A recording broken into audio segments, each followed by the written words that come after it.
మనకున్నటువంటి హార్ట్ ఏరియాలో మనకేదో నొప్పిలాగా వస్తే దీన్ని హార్ట్ అటాక్ అని మనం అనుకుంటూ ఉంటాం. చాలామందికి 90% అదే, అంటే హార్ట్ అటాక్ రావడానికి అదొక లక్షణం కూడా ఉంటుంది. కానీ వచ్చే ప్రతి నొప్పి కూడా హార్ట్కి సంబంధం ఉండకపోవచ్చు.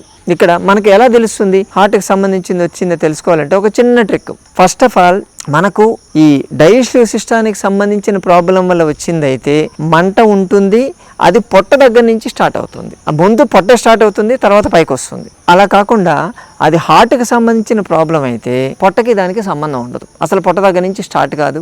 రెండోది మంట అనేది ఎప్పుడూ ఉండదు. హార్ట్ అటాక్ రాబోయే ముందు చూపించేటువంటి సిమ్టంలో బర్నింగ్ చెస్ట్ అనేది ఉండదు.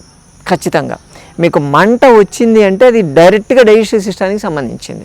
యాసిడ్ రిఫ్లెక్స్ వల్ల వచ్చేటువంటి చెస్ట్ మంట కానీ పెయిన్ కానీ సివియర్ ఉంటాయి, అలా పిండేసినట్టు ఉంటాయి. కానీ హార్ట్ అటాక్ వల్ల వచ్చేటువంటి చెస్ట్ పెయిన్ అంత సివియర్గా ఏది పిండినట్టు మైల్డ్గా డల్గా ఉంటుంది. అది డిఫరెన్స్. మనము ఫుడ్ తిన్న తర్వాత ఒక 1.5 అవర్ తర్వాత స్టార్ట్ అయింది అనుకోండి, స్టార్ట్ అయ్యి మళ్ళీ ఒక 5-6 గంటల తర్వాత అది తగ్గిపోవడం, మళ్ళీ ఫుడ్ తిన్నప్పుడు మళ్ళీ రావడం, ఇటువంటి సిమ్టమ్స్తో అది స్టార్ట్ అయింది అనుకోండి, ప్యూర్లీ క్లియర్ అది ఓన్లీ డైజెస్టివ్ ప్రాబ్లం వల్ల వచ్చినట్టే లెక్క.